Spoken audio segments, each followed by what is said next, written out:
हार कर इन बेटियों को अपना आशीर्वचन दें। आप तालियां बजाकर उनका अभिनंदन।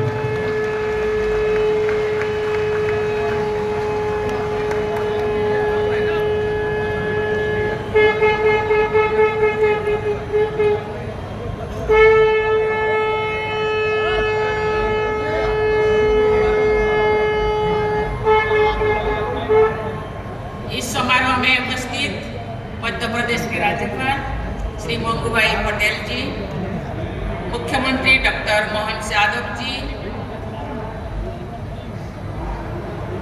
यहाँ के सांसद श्री बी.डी. शर्मा जी, बागेश्वर धाम के पीठाधीश्वर श्री धीरेन्द्र कृष्ण शास्त्री जी, पूज्य ज्ञानानंद महाराज जी, आचार्य बालकृष्ण जी, उपस्थित संत समाज, श्री बागेश्वर धाम जन सेवा समिति के सभी पदाधिकारीगण, स्वयंसेवकगण, गणमान्य अतिथियों, वर वधुगण, देवी और स्वजनों, सभी को नमस्कार।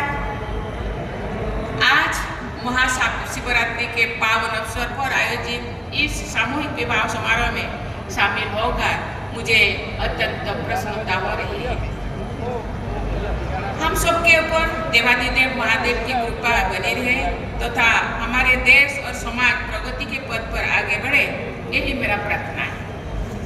यहाँ उपस्थित सभी नवविवाहित दंपति को मैं अपना आशीर्वाद देती हूँ और उनके सुखमय वैवाहिक जीवन का कामना करती हूँ।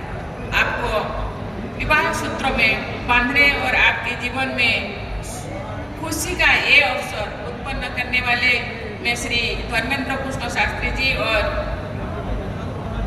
श्री बागेश्वर धाम जन सेवा समिति की सभी मेंबर्स को बहुत बहुत धन्यवाद देती हूँ। ये बहुत ही प्रसन्नता के विषय है कि ये विवाह समारोह जन सहयोग से संपन्न हो रही है और विवाहित जोड़ों को गृहस्थी के जरूरी सामान के साथ साथ उन्हें स्वावलंबी बनाने के उद्देश्य से सिलाई मशीन और आटा चक्की जैसे जीवनोपयोगी वस्तुएं भी भेंट के रूप में दी जा रही है। जन सहयोग द्वारा जन कल्याण का ये बहुत ही अच्छा उदाहरण है। मुझे विश्वास है कि आज विवाह बंधन में बंधे दंपति इस दिवस की स्मृति को संजो कर रखेंगे और अपनी गृहस्थी को सफलतापूर्वक आगे बढ़ाएंगे।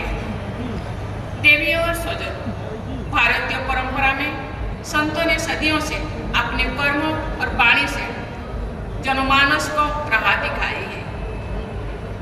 समकालीन समाज में प्राप्त सामाजिक कुरीतियों के विरुद्ध आवाज उठाए हैं। उन्होंने समाज में फैले अंधविश्वासों के बारे में लोगों को जागरूक किया है। छुआछूत और उच्च नीचे भेदभाव को दूर करने की ये सीख दी है। संतों ने महिलाओं को समाज में उचित सम्मान दिलाने के लिए प्रयास किए। चाहे गुरु नानक हो, संत रविदास हो, संत कबीरदास हो, मीराबाई हो या संत तुकाराम हो, सबने अपने उपदेशों से लोगों की सही मार्ग दिखाई है और उनको आगे बढ़ने के लिए प्रेरित किए। भारतीय समाज में उन्हें योगदान नहीं, उन्हें पूजनीय स्थान दिलाए हैं। आज जो हमारे देश वुमेन डेवलपमेंट से वुमेन लेड डेवलपमेंट की ओर अग्रसर है, तो समाज के सभी लोगों का कर्तव्य बनता है कि वे बेटियों और बहनों को सबल और सक्षम बनाने में अपना योगदान दें। उनकी शिक्षा, स्वास्थ्य और सुरक्षा पर ध्यान दें। हमारे छोटे छोटे प्रयास हमारी बेटियों को सशक्त बनाएंगे।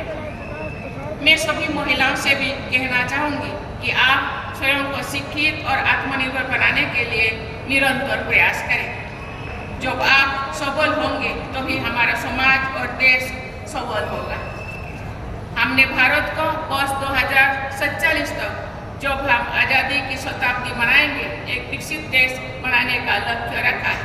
एक ऐसा भारत जो न केवल आर्थिक रूप से आत्मनिर्भर हो बल्कि सामाजिक समरसता से परिपूर्ण हो, पर्यावरण की दृष्टि से संवेदनशील हो, अपने आध्यात्मिक प्रकाश से विश्व समुदाय को राह दिखाने वाले। ऐसे भारत के निर्माण में समकालीन संतों की भी अहम भूमिका है। वे लोगों को सामाजिक अपने के लिए और पर्यावरण स्वरूप के लिए तथा अपनी ऊर्जा को राष्ट्र निर्माण में लगाने के लिए प्रेरित करते रहते हैं। मेरा मानना है कि हमें अपनी ज्ञान परंपरा को जांच पड़ताल करें और उसके उपयोग अंश को अपना कर अपने उपयोग राष्ट्र निर्माण कर और मानव कल्याण के लिए लगाए। इसी भावना के साथ कार्य करते हुए आगे बढ़ते रहें। इसी कामना के साथ मैं सभी नवविवाहित वर वधुओं को उनके स्वर्णिम भविष्य के लिए मंगल कामना करती हूँ तथा सभी को आशीर्वाद देती हूँ कि उनका वैवाहिक जीवन सुखमय हो और सुख रहे, सुखी रहे और आगे बढ़े। इसी के साथ मैं अपने वाणी को विराम देती हूँ। जय हिंद।